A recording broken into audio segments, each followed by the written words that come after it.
So we're going to begin chapter number 10 today, and let's look at the link between chapter 9 and 10. In the previous chapter, Krishna concluded with instruction to fix the mind upon him, which was that 9 point?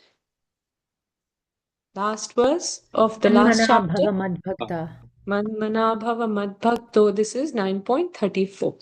So there Krishna said, you fix your mind on me. In this chapter, Krishna describes his opulences on which a devotee can fix his mind and remember him wherever he sees anything opulent, powerful, and beautiful in this world. So more on Krishna's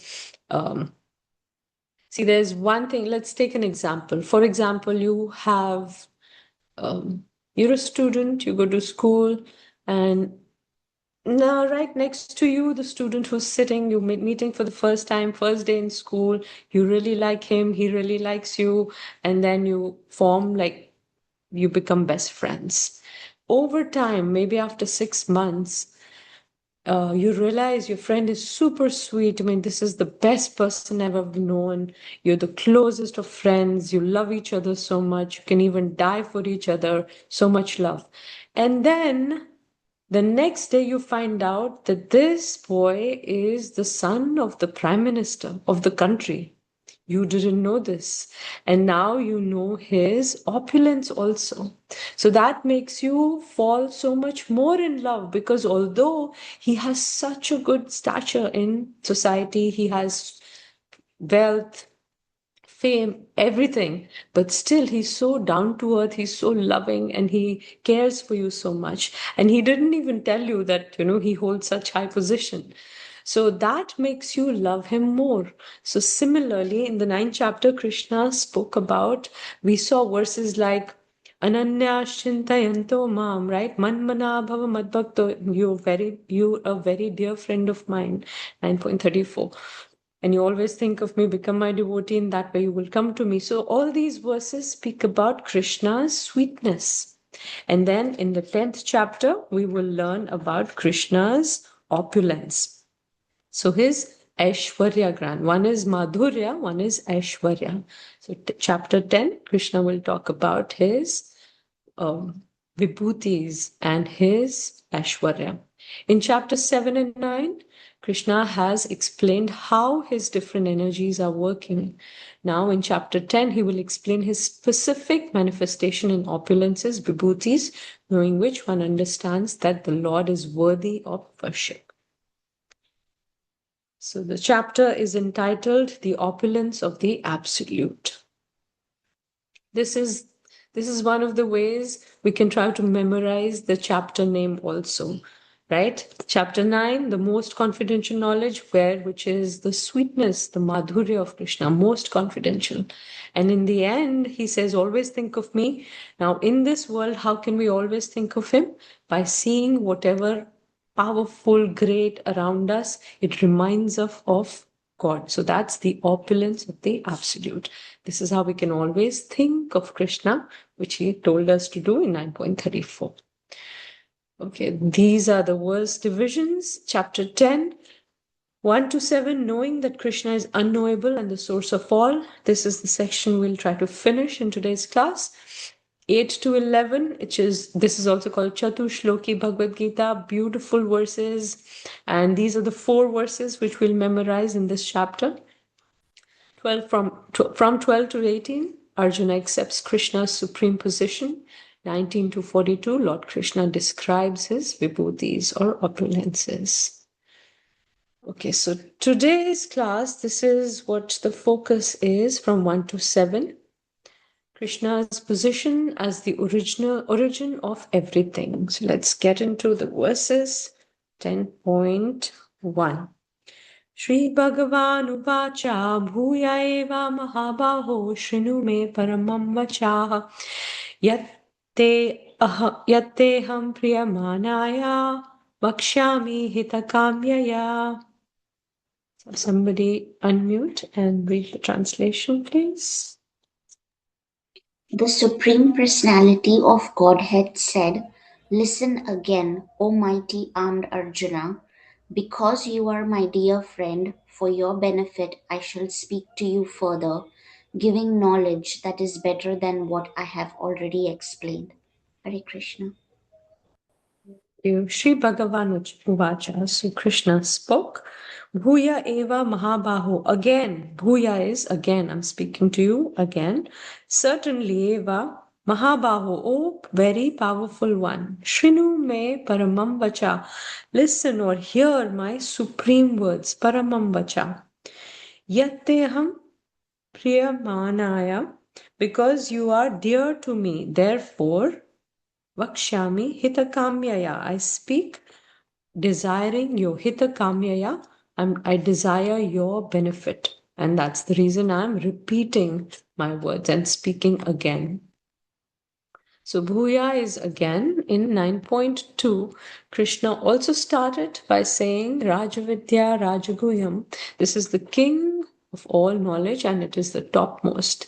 And here again he's saying Bhuya, listen to me again. Here in 10.1, similar tone, Paramam Vacha. These are the supreme words that I'm going to speak. It's not anything new. It's Bhuya. Again, I'm speaking, but I will speak again because I love you and I want your benefit. Okay, so Hitakamyaya, I'm speaking for your benefit. Priyamanaya, you are very dear to me. And what is this supreme knowledge? It is the knowledge of the glory of Bhagwan, which leads to bhakti. This is the knowledge that he is going to give to us. Prabhupada in the purport says, he talks about glories of hearing. When we hear more and more, we become more fixed in Krishna consciousness. How should one hear? In the association of devotees, this will lead to enhancement of Krishna consciousness. Which kind of devotees? Those who are really anxious to be in Krishna consciousness. Discourses can take place only in such association. So only in the association of those who are anxious to be in Krishna consciousness. We'll focus a little more on anxious in a little bit. Prabhupada also says Bhagavan, which we've done before. The first time Krishna starts to speak in the Bhagavad Gita, where it says Sri Bhagavan Vacha, we spoke about how, Prabhupada also spoke there, how Parasar Muni gave the definition of Bhagavan, and he describes the 6 opulences: strength, fame, wealth, knowledge, beauty, and renunciation. We all must have memorized this, was also one of the questions, right? So Krishna, he again repeats that in the purport of this verse 10.1. Krishna is the Supreme Personality of Godhead. Krishna displayed all 6 opulences while on earth. So let's speak about being anxious. Prabhupada says, if we are very anxious about what? The material things around us, we reserve our anxiety for the material things, then we are not really anxious about Krishna consciousness, because we can focus on one thing very nicely. If we focus on one thing too much, then we cannot put that focus on the other thing. That's true, right? In anything. If we focus too much on one, it's difficult to focus on another. So if we focus too much about our material things, anxiety about material things, I have to attain more wealth. What will happen in the future if I don't have this, right? That's anxiety for the future. I need this for the future. I need more clothes. These are material things. I need safety and emotional well-being. That is also being in anxiety about material. This is all material. So if we focus too much here, where is the focus in Krishna consciousness? This is Prabhupada, coming from Prabhupada. Too much anxiety, if we reserve for material things, then we're not really anxious about Krishna consciousness. Yes, Balakrishna Prabhu. Laulyam, Mataji. Is it Laulyam? Laulyam is greed for the love of Krishna. Yeah. Yes, so Greed. that is what we should be aspiring for. Here is what you can say. A devotee is really anxious to stay focused in Krishna consciousness. So not so much anxious for material problems or assets or things or relationships, he's not too anxious. The focus is not there. To the degree we become more advanced in Krishna consciousness, all the anxiety which we have, which we've reserved for material things, it shifts gradually to the anxiety for Krishna consciousness. So we have to ask ourselves, are we anxious that I have to hear the holy name when I'm chanting? That I'm devoting enough time to read Prabhupada's books? Are we anxious about that? Am I eager to serve other Vaishnavas?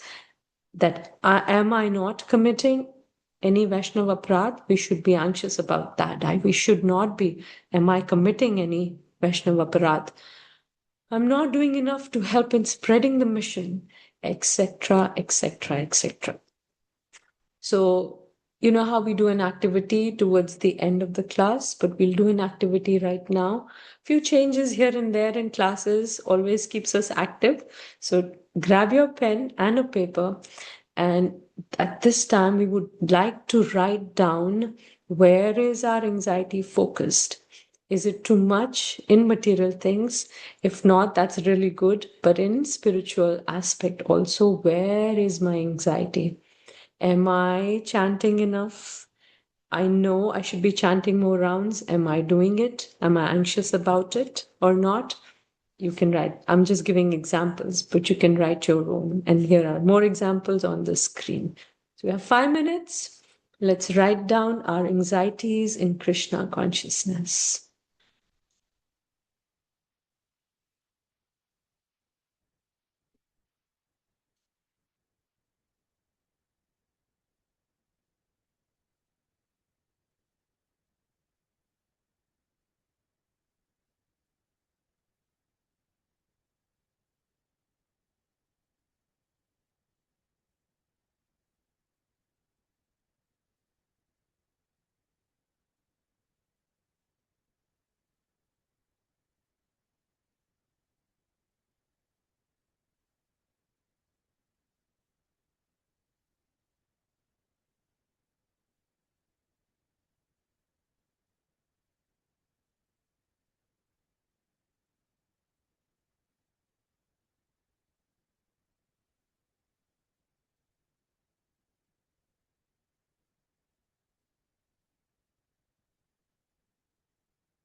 So if anybody wants to share, let's spend 5 or 10 more minutes in discussing this.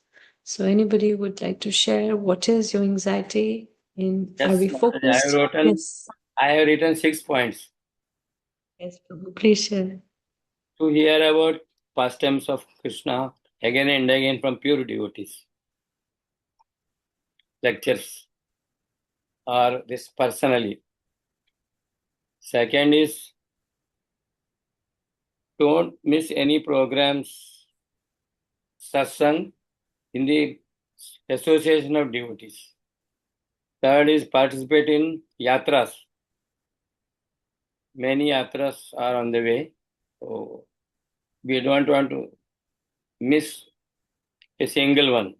Then chant the shlokas of Bhagavatam and Bhagavad Gita and Chaitanya Charitam. Collect flowers and tulsi for the Lord.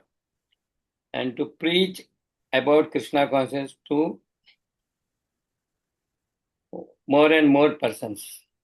One to More one, and or more people. that's all, Mother. Wonderful. Wonderful. Thank you. Thank you. Anybody else would like to share your Yes, anxiety? yeah. I'm anxious to serve Vaishnavas and also committed to serve, not to do any kind of aparadh to them. But I'm not doing enough to spread the mission. And I am keen to hear the holy name while chanting. I am not doing enough time to read Prabhupada's books also. Very nice. Thank you for being honest, Mataji. That is also one of my points. To read more of Prabhupada's books. That's where the focus and my anxiety is really. I'm not taking out more time. I feel like I should take out more time to read more books as a whole collection. And I'm thinking, when will be the day when I can read more and more? So, yes, thank you for sharing, Mataji. Anybody else would like to share? Quickly, Marjorie, I'm at very basic level. Yeah, I'm more anxious to manage work and home so that I'll get some extra time to concentrate. Very Reading nice. Bhagavad Gita, other books obviously, but basic, this one at least I should sit and read. And second thing is, yeah, concentrate. I have to improve concentration basically, even while doing japa and all. And third, at this moment, I'm very much anxious to, because I'm lagging to Bhayartha verses. We are already completed 3 chapters, but I'm very much into that now, this moment. Memorizing Thank you the much. verses. Memorizing the verses. Yeah, I'm feeling this time I'm lagging. Already 3 chapters completed, so I have to concentrate more. It's like that. Very nice. Thank you. Thank you for sharing. I think that's most of us also in that anxiety of, learning the verses, memorizing with the translation, because this time it's going to be the whole thing with the translation and all the verses. Okay, thank you. Okay, who else? Last time was easy. 5 questions on verse memorization. That also, most of them were fill in the blanks. Yes, But Mataji. this time it'll be Yes, complete memorization of the whole verse with the complete translation. yes. Yeah, very challenging this time We actually. should start now. Yeah, that's also my advice to myself and everyone. Okay. Who else would like to share?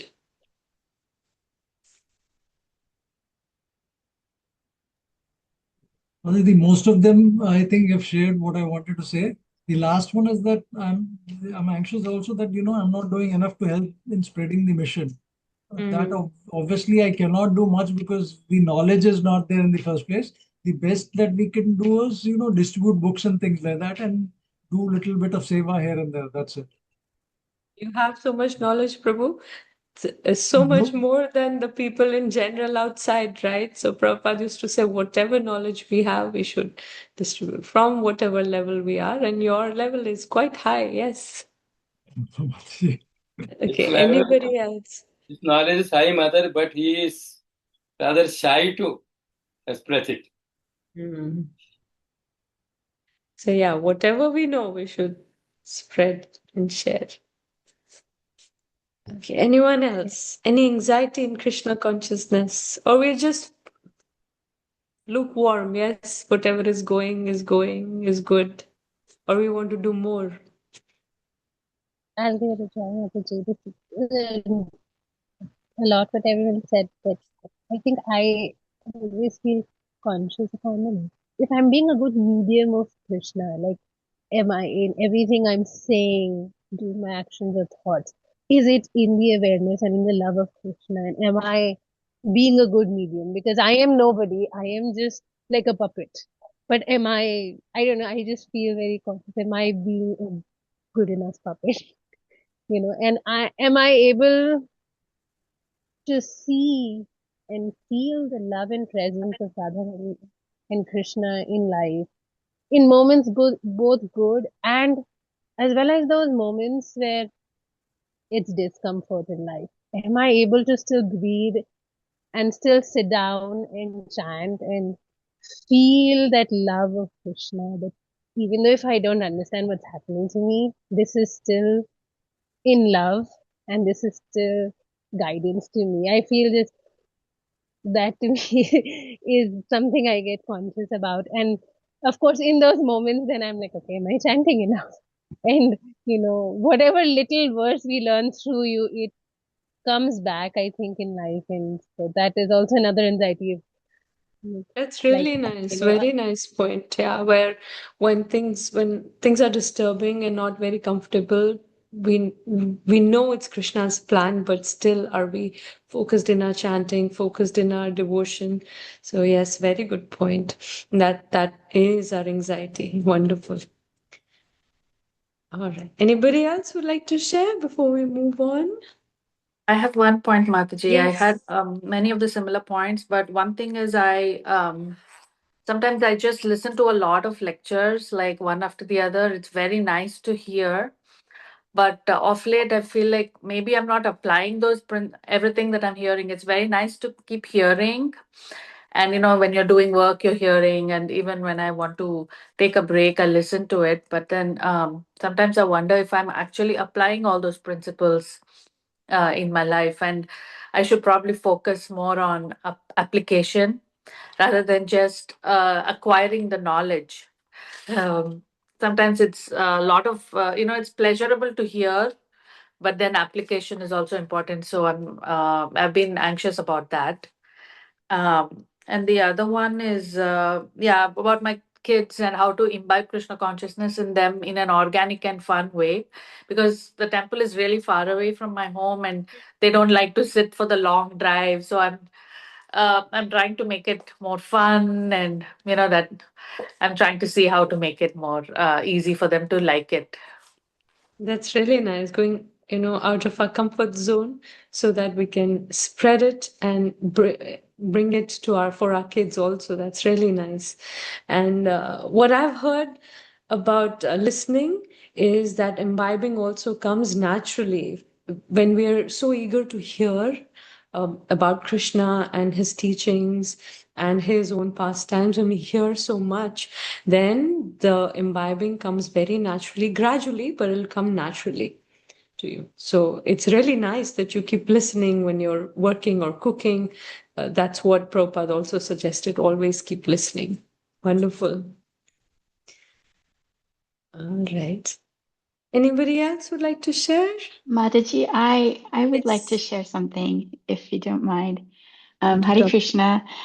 So I definitely have anxiety over all of these points, but there's one that I think I would like to bring up because it happened recently and I was very mindful and worried about doing the right thing, but the eager to serve other Vaishnavas. So I received a call from someone and I was anxious that I had a feeling that she was upset about something that had happened with another devotee.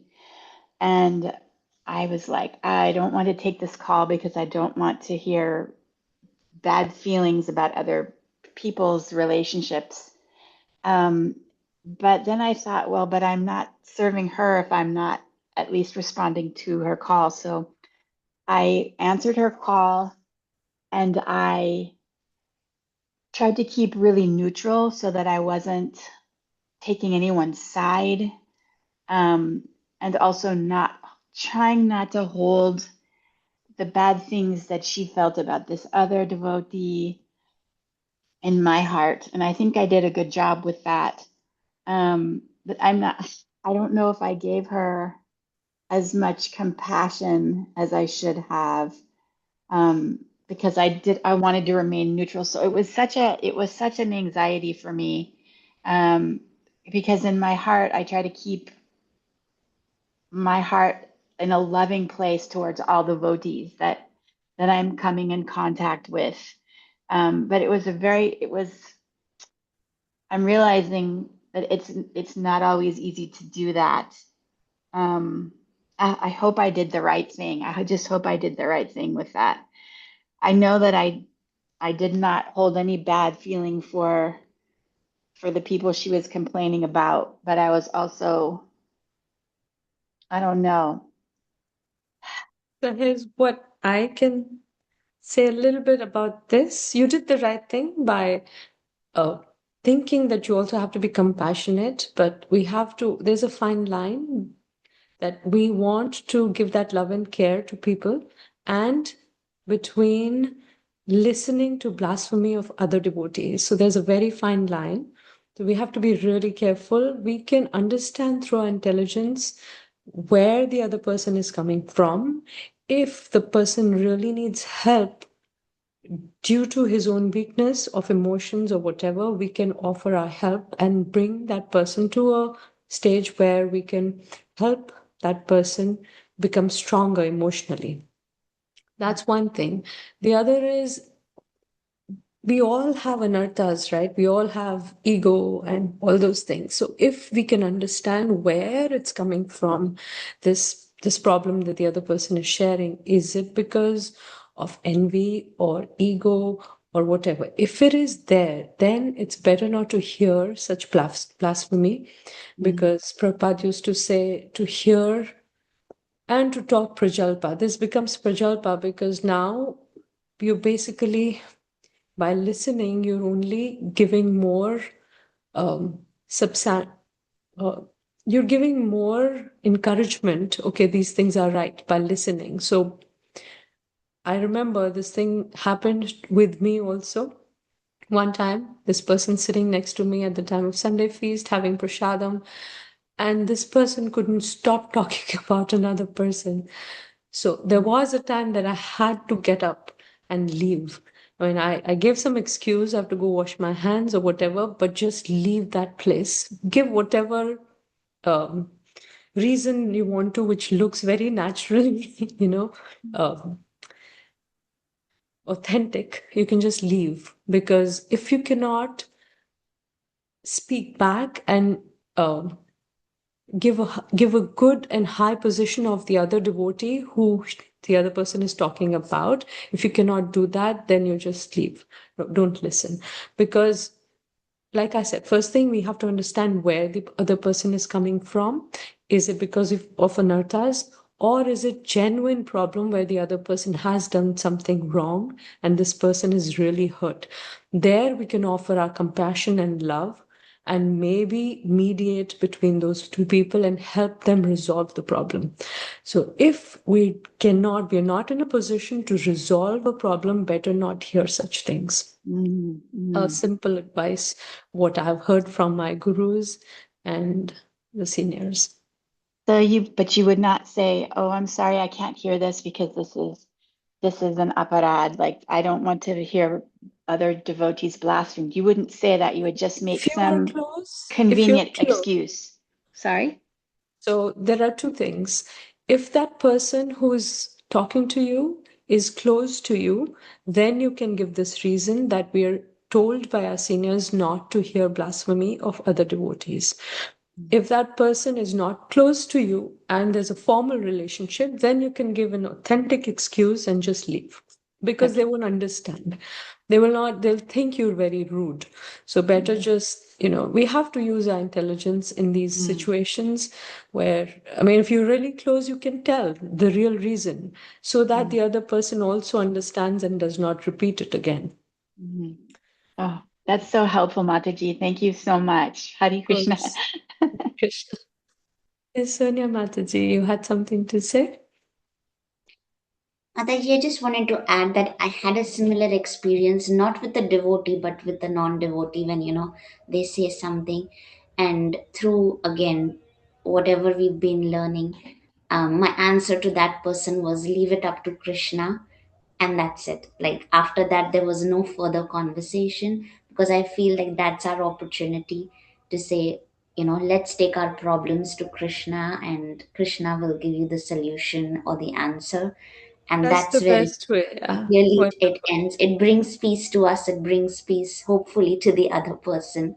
yeah. I mean, we all have different natures. Some people can take it. Some people are not disturbed by hearing about all this and give proper guidance. But people who cannot hear such, which disturbs them personally, they should be really careful. Like Kamlavati Mataji, you're sharing, it disturbs you hearing because you want to have a space which is, full of love. Give me 1 second. There's somebody on the door. I need to check this. Thank you, Sonia Mataji. That helps me also. That's beautiful. No problem, Mataji. We all are learning, so I feel like every answer, every question is with Krishna. All our answers get resolved as soon as we even think or talk to Krishna.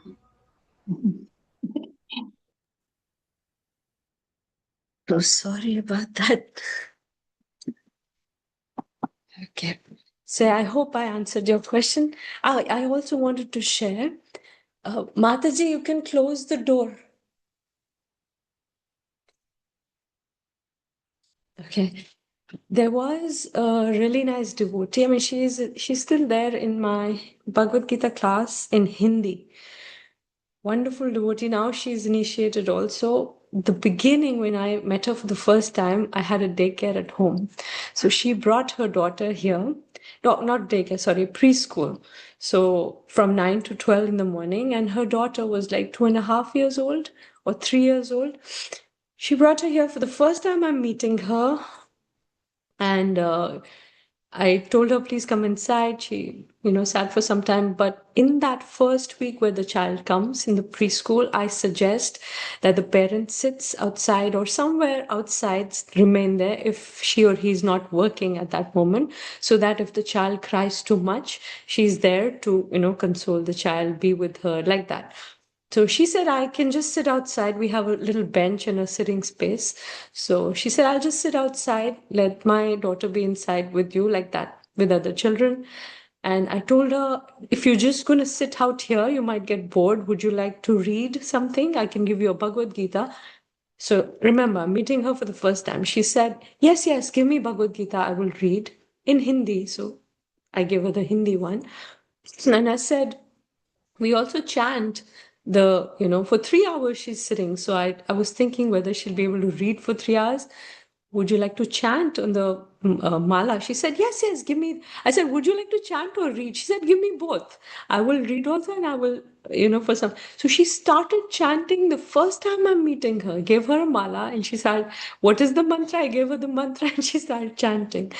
So these people are very rare. They're very special because the heart is super, super clean and they can absorb, like little children, they can absorb very quickly.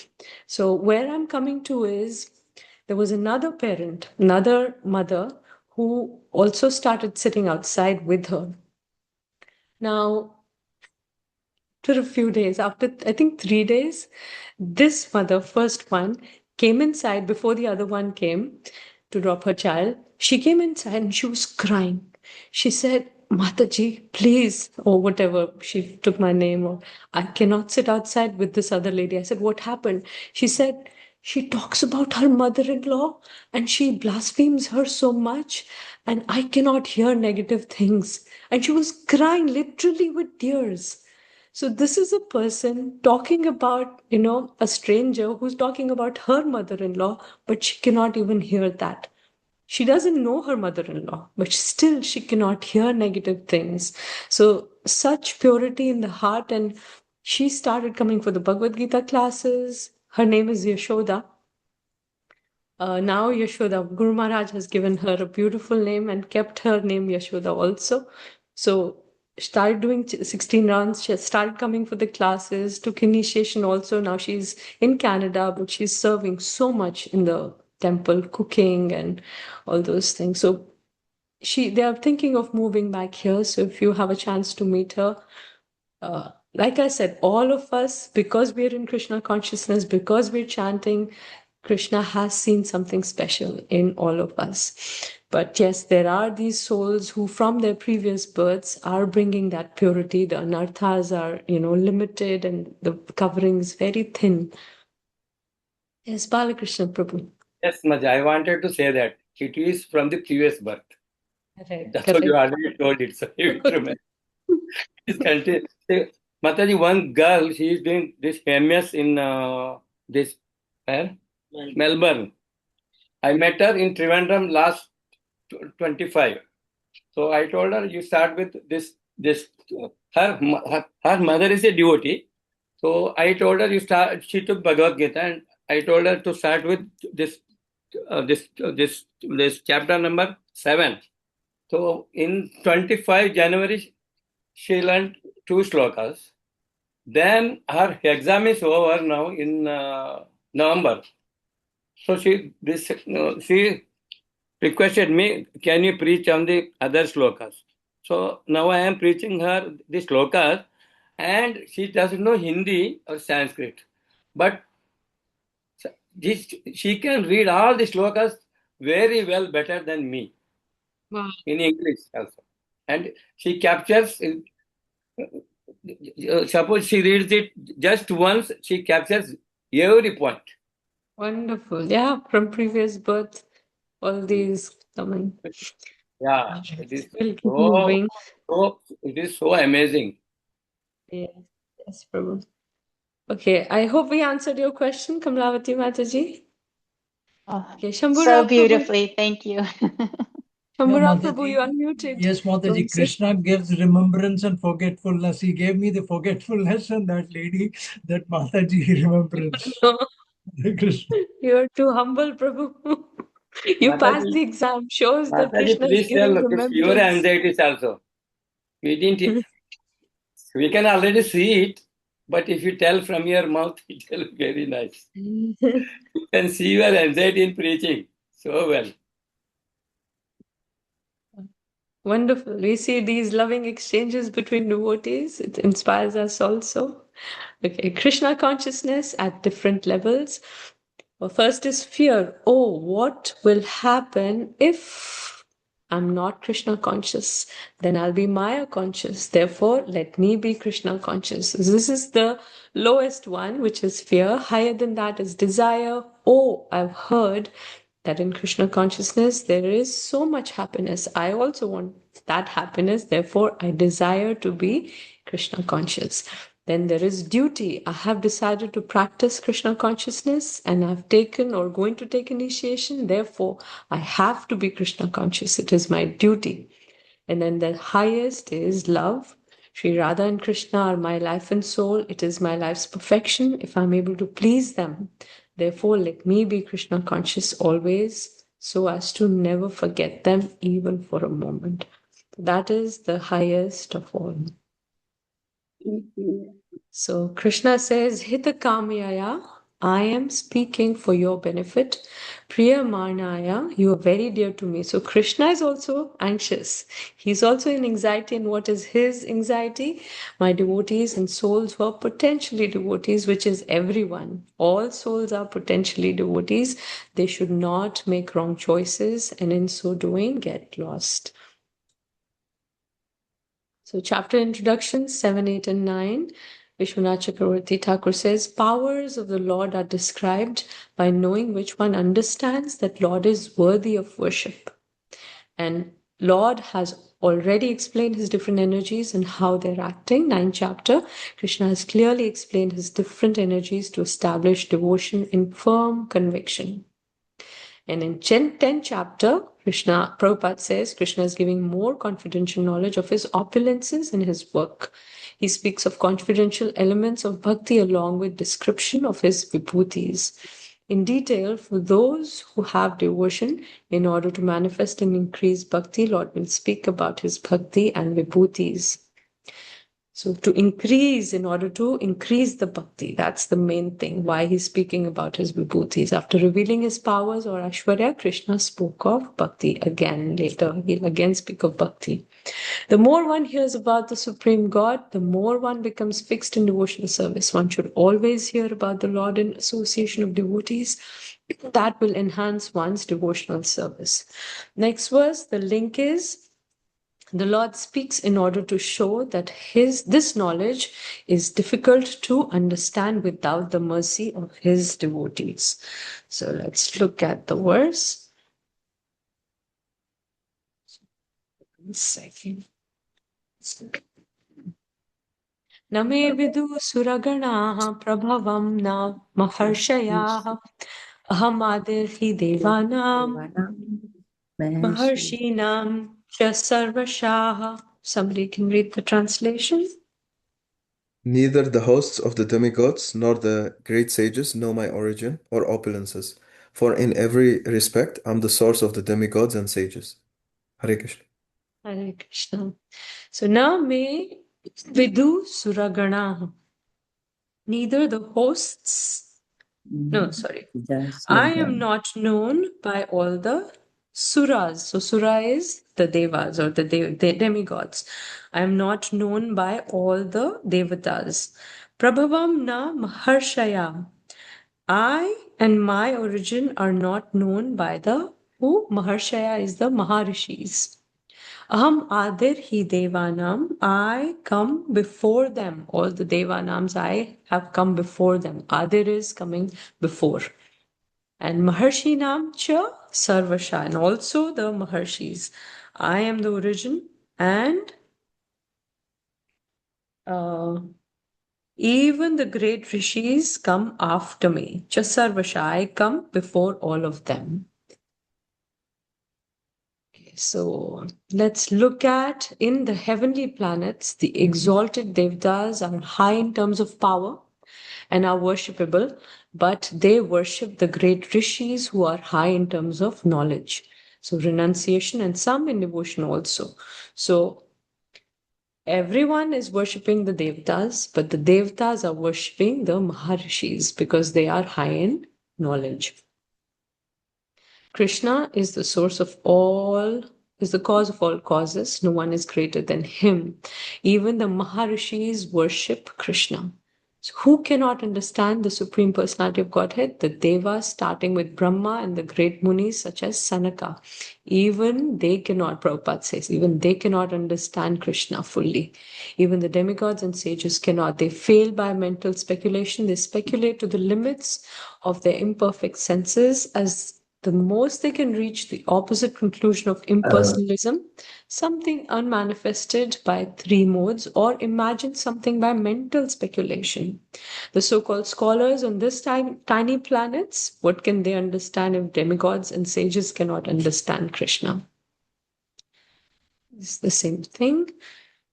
Okay, these are some verses from the this is from Bhagavad Gita itself. Then there's one, I think, coming from Bhagavatam also. This is for our preaching purposes. Remember, we have a separate notebook where we have personal application, right? You can add that over there. Whenever we refer to other verses, that is our preaching application tool. So for this verse, we can also talk about what Krishna has already said in the 8 chapters, Kavim Purana Manushashitaram, like that one.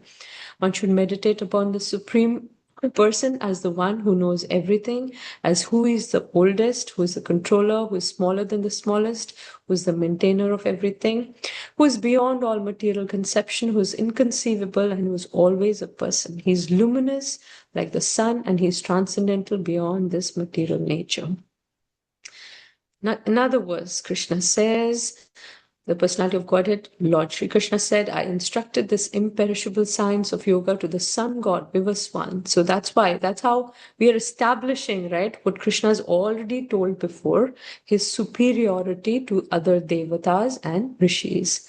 So Krishna had said that I have given this knowledge to the sun god Vivaswan, and Vivaswan instructed to Manu, the father of mankind, and Manu in turn instructed to Ikshvaku. This is from the Brahma Samhita, where Krishna says, Ishvara Parama Krishna Sachidananda Vigraha Anadiradir Govinda Sarva Karana Karanam. Krishna, who is known as Govinda, is the supreme Godhead. He has an eternal blissful spiritual body. He's the original of all. He has no other origin, and he's the prime cause of all causes. So in the Brahma Vimohan Leela, we saw how Brahma got bewildered. He also does not understand the superiority or the supremacy of Krishna. Here we see his loving exchanges with the cowherd boys while taking their lunch. And in the pastime of Govardhan Leela, how Krishna picked up the Govardhan hill. Lord Indra and Mother Surabhi offering prayers to Krishna. So Indra also got bewildered. Prabhupada says, the unknowable becomes knowable. Lord is saying, here I'm present as Supreme Personality of Godhead. We can understand Krishna by studying his words in the Bhagavad Gita and Bhagavatam. Surrendered devotees can understand Krishna by his causeless mercy. So although Krishna is saying, I am the cause of all causes. I come before the Devtas, Adi, and the Rishis also. That means nobody can understand me, but my devotees can. Prabhupada is bringing that point in the purport. They don't bother about the impersonal conception. Their faith and devotion brings them to surrender immediately unto Supreme Personality of Godhead. Lord descends out of his causeless mercy to show favor to speculators who cannot understand him. Due to contamination of material energy, they think impersonal Brahman is supreme. Let's have somebody unmute and read this from the screen. God with the bluish-black complexion of rain cloud, beautifully playing the flute, wearing peacock feather, a charming cowherd boy. To come to that conclusion, we need the mercy of Krishna manifesting through his devotees through the process of Bhakti Yoga. Hare Krishna. Thank you, Mataji. This I've experienced. I had shared how a friend of mine was here to stay with me from Chinmay Mission. That's where she is focusing in her spiritual life, and too much in the conception of impersonal Brahman, how that's the supreme. And when we speak about how beautiful Krishna is, with nothing happens to them, they're cold, right? You must have maybe also experienced sometime with such people who are too much in the conception of impersonal Brahman. They're not moved, their heart doesn't melt when even hearing about Krishna's beauty, his charm, and how he plays the flute beautifully, how he wears a peacock feather. Nothing shakes them or moves them. But for a devotee, come to a conclusion, we need the mercy of Krishna manifesting through his devotees through the process of Bhakti Yoga. Mataji, Vedam Konantam Aravinda Dalayatasa. Yes, and again from the Brahma Samhita, after describing how he's the original of all and that he cannot be known, Krishna says, but still, if you come to know me, there are great benefits available. And Krishna talks about these benefits in the next verse and also in 10.7. 10.3. Yo mamajam anadim cha veti loka maheshwaram asamura samarteshu sarva pape pramuchyate. Have somebody read the translation, please. He who knows me as the unborn, as the beginningless, as the supreme Lord of all the world, he, undiluted among men, is freed from all sins. Hare Krishna. Okay, so let's look at the verse. Yo mam ajam anadim cha. So first thing that is to understand that I'm beyond the dimension of time. Ajam anadim cha veti loka maheshwaram. So there is no beginning and no end to me. Veti loka maheshwaram, one who is the master of all the lokas, similar to 5.29 if you remember. What was the verse? 5.29? Bhoktaram Yagnatapasam Sarvaloka Maheshwaram Suhridam Loka Sarvabhutanam Maheshwara. Sarvalokam Maheshwara. So similar here, Veti Loka Maheshwaram. So I am the master of all the lokas.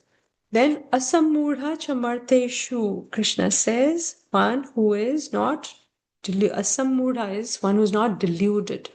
Chamarteshu, one who is Marteshu. Let's look at the verse. Such a person is not deluded, and he is people who are he's not the body is going to die, but the soul will never die, right? Everybody is born with a death sentence on their forehead. But coming here in this loka where people are meant to die, the body dies, but there's a difference between Krishna and other beings. Krishna, there is no beginning and there is no end. Okay, Sarva Pape Pramuchyate. After knowing about what Krishna is telling over here, Sarva Pape Pramuchyate. When we know about Krishna, what will happen? We become free from all the sins we might have committed this life, previous lives. So just knowing Krishna what will happen? We are freed from our sins. So Yoma Majam Anadim Cha, one who understands there is no beginning, no end to me, and that I'm beyond the dimension of time. Now, Ajam, even the soul is Ajam and Anadi, and Brahmaji is also called Aja, but then Krishna says, Veti Loka Maheshwaram. Not everyone who is Aja is Loka Maheshwaram, like Krishna, right? So there is a big difference. Krishna is the master of all lokas. Such a person is Asammudha. He's undeluded and will be freed from all sins. So how knowledge of Krishna purifies us? First, we have misdirected desires. That's why we're anxious about so many other material things. Those are misdirected desires because of impurity. But knowledge of Krishna, not just theoretical, but transformational. Not just learning about Krishna, but also applying Krishna consciousness in our life. We get attracted to Krishna and want to serve him. By doing that, desires get purified and we get free from sinful reactions. So this is the process that Krishna is giving. Prabhupada says, although unborn, I take birth. Lord is different from the living entities who are in the cycle of birth and death due to material attachment. They're also called Aja. Coming in chapter 2 also, conditioned souls changing their bodies. Lord's body is unchangeable. He comes to take birth by his internal potency. Sambhavami Atmamayaya. If he's the son of Devaki, how can he be unborn? He appeared in his original form to them and then transformed into a child. And Veti Loka Maheshwara, his powers are hard to understand. What must one know? Lord Krishna is the supreme proprietor. He was existing before creation. He is different from his creation. Real auspiciousness is what really is auspicious and transcendental. Anything done under the direction of Krishna becomes auspicious. It cannot be contaminated by material reactions given in Bhagavad Gita and Srimad Bhagavatam or spiritual master Guru Sadhu and Shastra. This attitude is sannyas. So even if we are not in the garb of a sannyasi, if our consciousness is such, then we are sannyasis, giving all results to Krishna. But what is inauspicious is everything in the material world is inauspicious because the very nature of material world is inauspicious. Chaitanya Charitamrita, again, personal application, also preaching application, verse where it comes from Antyalila, Dvaita Abhadra Bhadra Jnana Sabha Manodharma E Bhala E Manda E Sabha Brahma. In the material world, conceptions of good and bad are all mental speculations. Therefore, saying this is good and this is bad is all a mistake. Okay. Prabhupada says, let's have somebody read this. Can unmute. The conception that there are things auspicious and inauspicious in the material world is more or less a mental concoction because there is nothing auspicious in the material world Everything is inauspicious because the very material nature is inauspicious. We simply imagine it to be auspicious. Real auspiciousness depends on activities in Krishna consciousness in full devotion and service. Hare Krishna. What is inauspicious? When we feel something is valuable, but it is not connected with Krishna, and that is Maya. What is auspicious? Our connection with Krishna. To the extent we can use things in this world in Krishna's service, to that extent we can also bring auspiciousness in our life, and one will be free from all sinful reactions. Sarva pape pramuchyate. Prabhupada says, therefore, if we at all want our activities to be auspicious, then we should work under the direction of the Supreme Lord. Such directions are given in authoritative scriptures such as Srimad Bhagavatam and Bhagavad Gita, or from a bona fide spiritual master. Because the spiritual master is the representative of Supreme Lord, his direction is directly the direction of the Supreme Lord. Next verse, Krishna will now describe about himself in the next few verses, elaborating on the point how he's the origin of everything in this world, even the abstract qualities. So let's look at the next verse, which is 4th and 5th. Krishna is going to give so many qualities. So let's look at this. Buddhir jnanam asammoha Shama satyam dama shamaha sukha dukkham bhavo bhavo bhayam cha bhayam eva cha ahimsa samata tushtis tapodanam yasho yashaha bhavanti bhava bhutanam matta eva pratagvidaha. Somebody read the translation, please. Intelligence, knowledge, freedom from doubt and delusion, forgiveness, truthfulness, control of the senses, control of the mind, happiness and distress, birth, death, fearlessness, non-violence, equanimity, satisfaction, austerity, charity, fame and infamy. All of these various qualities of living beings are created by me alone. Hare Krishna. Hare Bol. Hare Krishna. So Krishna is the source of different qualities, be they be good or bad, are all created by Krishna. Nothing can manifest in this world which is not in Krishna. The manifestation, where does Krishna manifest all these qualities? Throughout the universe, in human society and the society of demigods. Purpose, for whom are these created? Krishna creates for those who want to advance in Krishna consciousness, but the person has to develop from within, and by devotional service, one automatically develops all good qualities. So when we speak of bad qualities, some people will say, oh, if good is coming from God, evil is also coming from God. So then God has evil, then that's why it's coming in this world. A simple example we can give is of the sun. The sun gives light and heat, but the sun does not. Does the sun have shadow? No. But because there is sun, there is shadow here on earth. Correct? If there was no sun, there wouldn't have been any shadow also. So although the shadow is coming because there is sun, but the shadow itself is not there in the sun. So let's look at each one of these first. So buddhi is intelligence, jnanam knowledge, freedom from illusion is asammoha, shama is forgiveness, satyam is truthfulness, dhamma is sense control, and shama is mind control. Sukham, happiness, dukkham is the stress, bhavo bhavo, birth and death. So bhavo and abhavo. Bhayam, fear, cha abhayam, which is fearlessness, abhayam, ahimsa, non-violence, samata, equanimity, tushti is satisfaction, tapo, austerity, dhanam, charity, yasha is fame, and ayasha is infamy. Bhavanti bhava bhutanam, all these qualities of living beings, matta eva pratak vidha, are created by me alone. So Krishna, this is our homework. We can read. We don't have enough time to read the whole purport, but you can read it later. The purport Prabhupada gives each of these qualities and describes them in detail. So all of them, starting from the first one, buddhi, refers to the power to analyze things in their proper perspective. Like that, each one of them are described. So but these are all of these.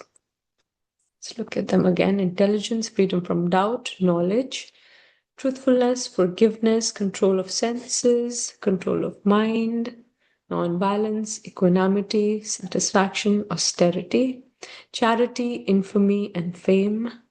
All these various qualities of living beings are created by me alone, and nothing exists outside the jurisdiction of Krishna. There are dualities. Krishna speaks about 3 dualities here: distress and happiness, fearlessness and fear, death and birth. So 3 kinds of dualities that characterize the world are coming from Krishna, in the sense that he has made the overall arrangement within which these dualities function. So here is the example of the sun. The sun does not create shadows, but when a person turns away from the sun, then he experiences the shadows. Do shadows come from the sun? No, but indirectly, yes. So sun does not send out shadows, but if there's no sun, there will be no shadows also. Similarly, whatever we are experiencing in life, ultimately it comes from Krishna. So if there is sadness or unhappiness, yes, it is coming from Krishna, but because of our own reaction from the past, because we had turned away from Krishna, that shadow is experienced right now in our life in the form of unhappiness. Krishna wants to give us the supreme stability and ecstasy that is beyond the dualities. And when we attain that supreme state, only when we take his. So we can attain that supreme state only when we take his shelter. Even one drop of happiness in Krishna consciousness stands beyond comparison with an ocean of happiness derived from any other activity. So any other activity in the material world, let me go to this vacation place, let me go to this restaurant, let me watch this new movie, whatever we can think of that gives happiness and satisfaction to our senses materially, compared to all of that in great degree, even a drop of happiness in Krishna consciousness cannot be, it stands beyond that comparison. So here also more description on all these qualities. You can read these later.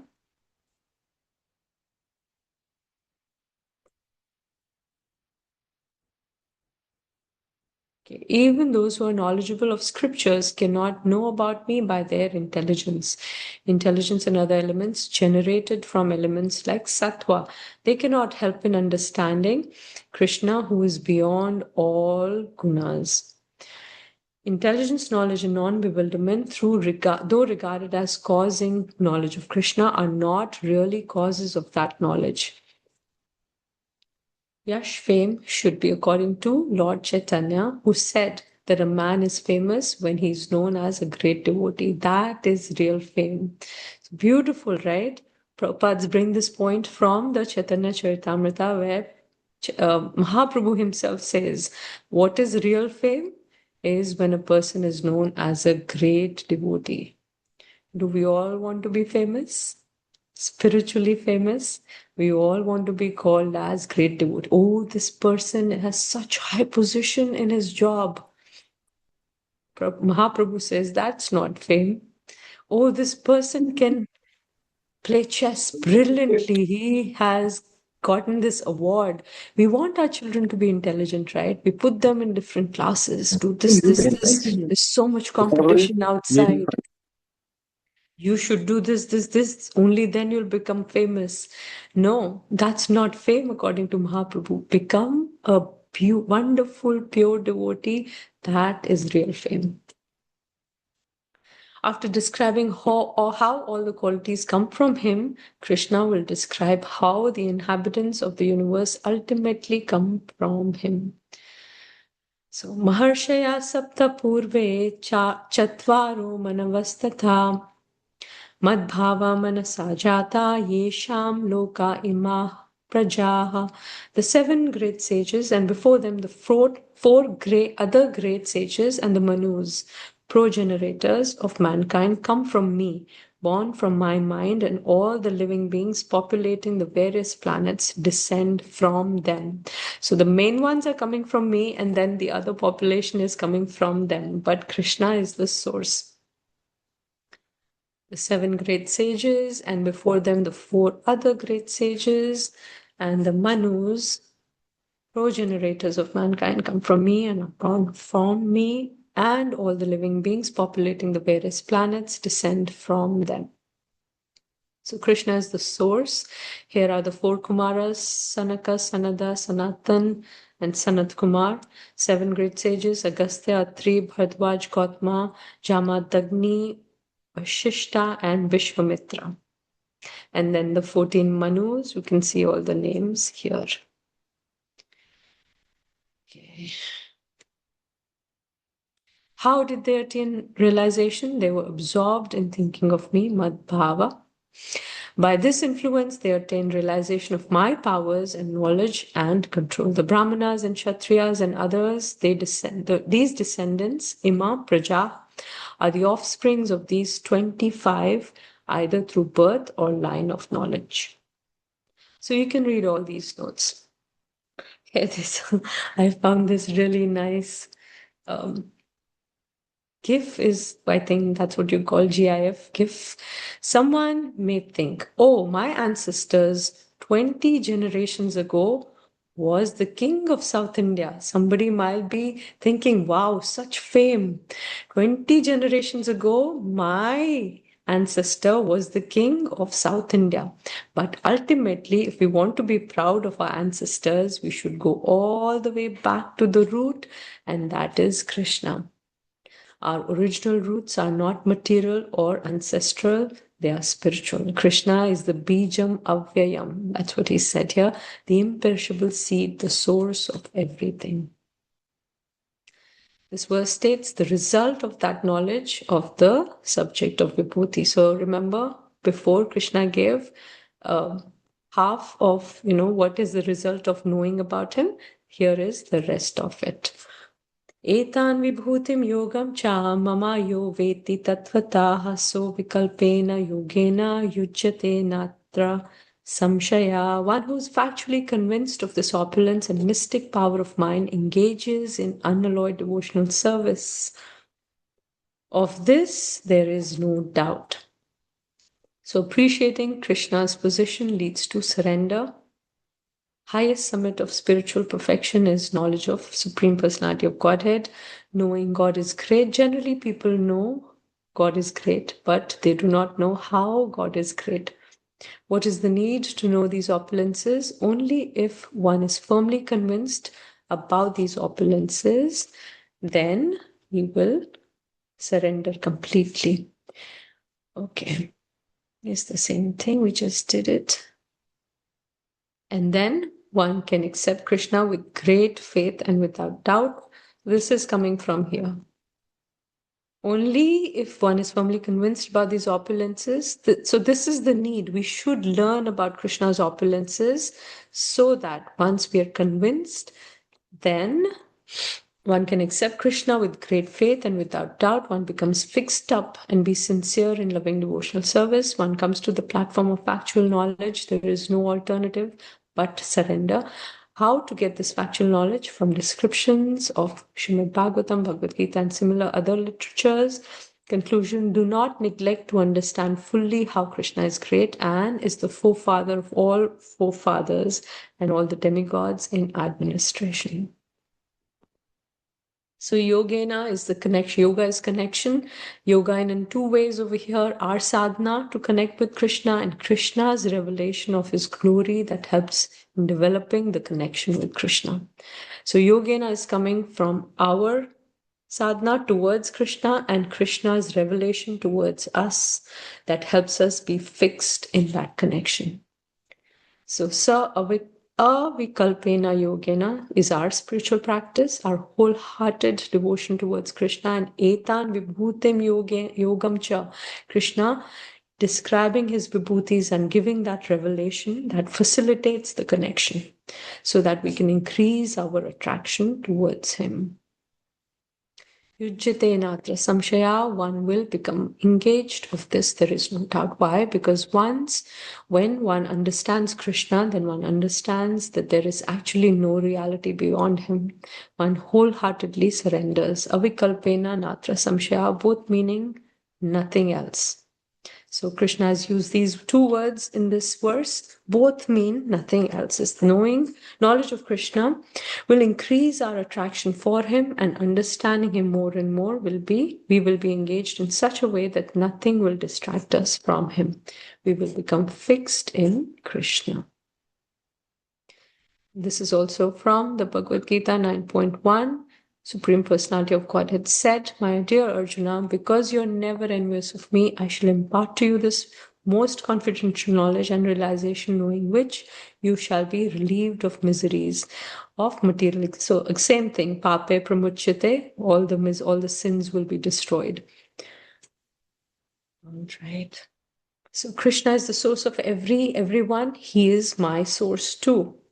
Not just any historical figure from 5,000 years ago. Krishna is not just any other Hindu god. He's the absolute truth talked about by great sages. He's the Supreme Lord. He reveals himself in such an endearing way. How can one not fall in love with him?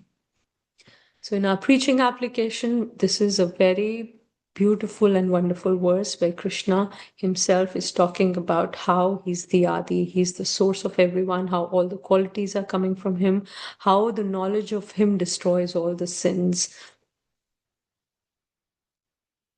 So more notes. We are going to watch a small video of this beautiful pastime where we see how this person had a lot of knowledge, but although he was famous materially, Mahaprabhu didn't think of his fame as really great, and he defeated him in argument. In argument. So essence of all one's knowledge should lead one to surrender to the Supreme Lord, which this person finally did. He did surrender to the Supreme Lord and did a really good cause for the Supreme Lord. So who can guess who this is? Sri Chaitanya Mahaprabhu and Keshav Kashmiri. Keshav Digvijay Keshav Kashmiri. So let's watch this. It's a 9-minute video. I think we can spare that. I'll forward it a little bit, maybe.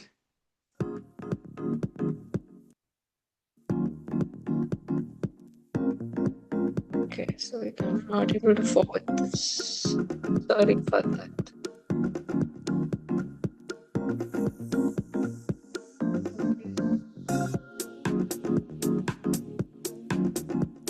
Material fame. Opulences. Opulences. We must have these, it says.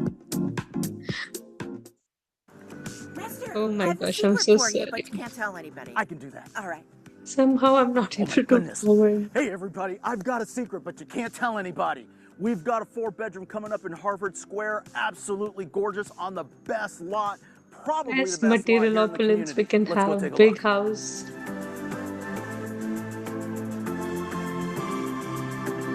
Beautiful city. Okay, this is wasting a lot of our time. I'm so sorry about this. Alan. Okay, this is not right. Hold on. Interior recording. Give me 1 second. Let me see if I can fix this.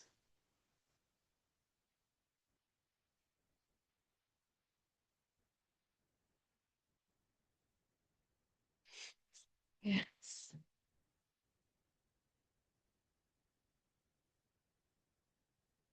Okay, yeah.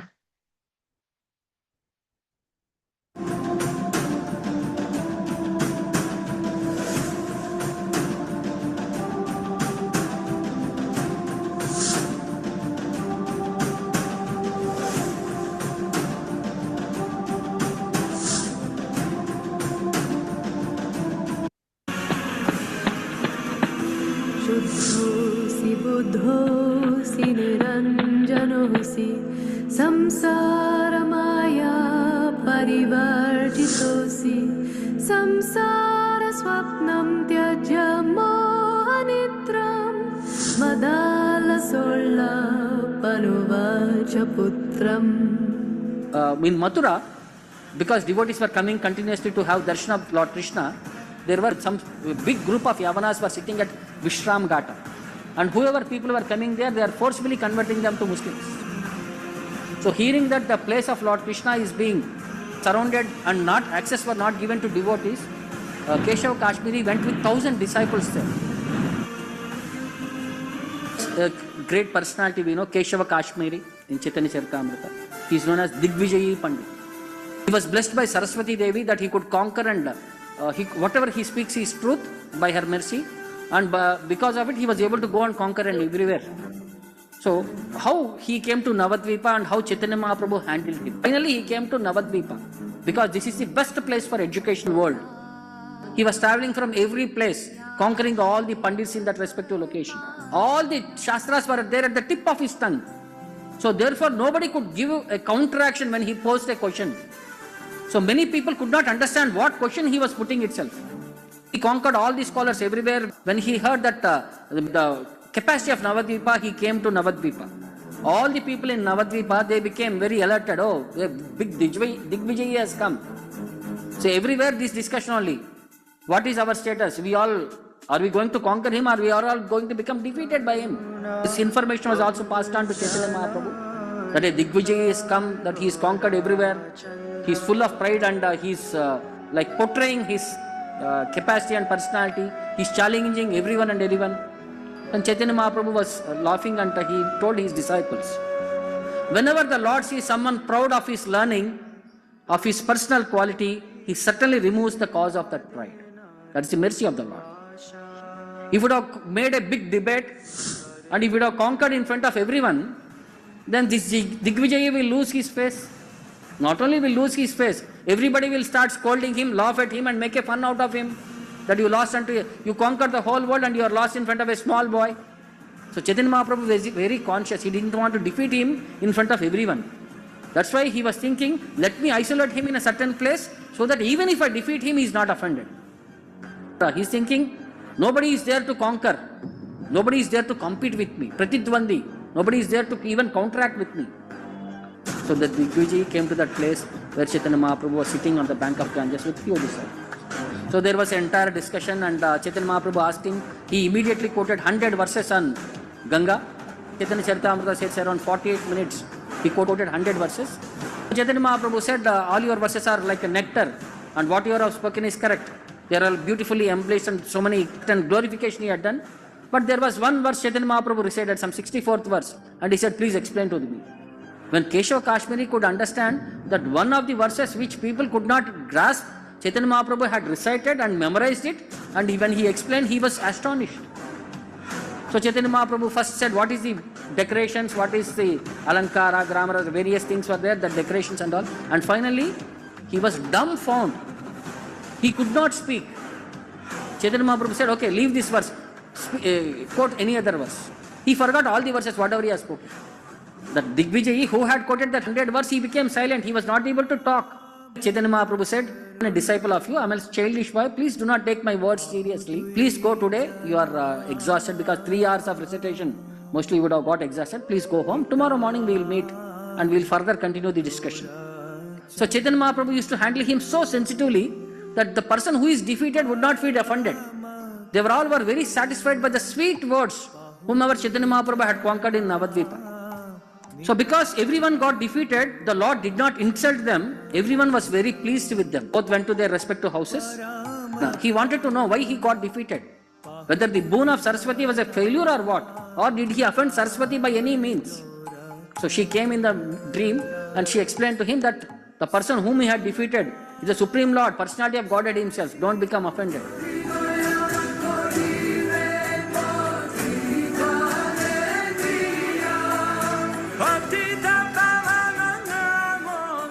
Don't reveal this knowledge to anyone and everyone. If you reveal, you will die then and there itself. The person whom you had defeated was Supreme Lord, Ananta Brahmanda Ishvara, the Lord of all the universes. So whatever mantras you have chanted for me, the result of the chanting mantras is not that what you have become Digvijayi. The result of chanting my name is that you got darshan of Chaitanya Mahaprabhu. Gauda Tiruhata Dilli Kashi Adikari Gujarata Vijayanagara Kanchipuri Anga Banga Tailanga Odra Desha Arakata Panditera Samaja Samsare Achayata. Even though I am such a scholar, I was still unable to establish my conclusions before you. Where did all my intelligence go? So he's saying, the auspicious moment that I have entered into Navadvipa, that I was able to meet you and talk to you. So finally he says, hey, Mahashaya, so my heart will not have any of this contamination. Give me that final conclusion. The essence of all your knowledge is surrender to the Supreme Lord. Your education should lead him to understand the knowledge and to surrender unto him. Their money will come with you, they will not come with you. As you pick this body, all these things will be left here. So all the people, great devotees, have renounced all this material world and they have surrendered to the Supreme Lord and they have concentrated upon the Lord. Chaitanya Mahaprabhu hugged him. He became free from all the contaminations and he became completely enforced in knowledge. Big group of Yavanas were sitting at Vishram Gata, and whoever people were coming there, they are forcibly converting them to Muslims. So hearing that the place of Lord Krishna is being surrounded and not access were not given to devotees, Keshav Kashmiri went with 1,000 disciples there. And he, by the mercy of the Lord, defeated all those Yavanas. And these Yavanas went to their king and informed that Vaishnava has come and he is opposing them. They came with a bigger troop. So Keshav Kashmiri, with the help of the Lord and with all his disciples, threw all these people into river Yamuna, and all of them floated and went away to some other place. In that way, he protected the place of Lord Krishna, so that today we all could go and have darshan of Vrindavan. And he wrote one Bhagavad Gita commentary. He became an acharya in Nimbarka Sampradaya. So the mercy what one receives, the conclusions. So he was able to present very nicely. So we should not become, see, sometimes what happens, we read something, we become proud in the process and we disconnected from the subject. So we should be very careful not to become proud. It is the mercy of the Lord, it is mercy of Guru, that whatever we are able to understand, we should be very happy that it is their mercy. And we should be satisfied and we should be able to pass on this knowledge to others. This is the simple principle.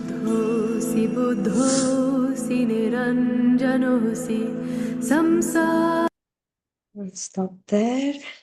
The conclusion is the knowledge that we gain should lead us to surrender to Krishna completely. And once we become wonderful devotees of Krishna, that is the fame. That is the real fame. All right. Any questions? Any comments?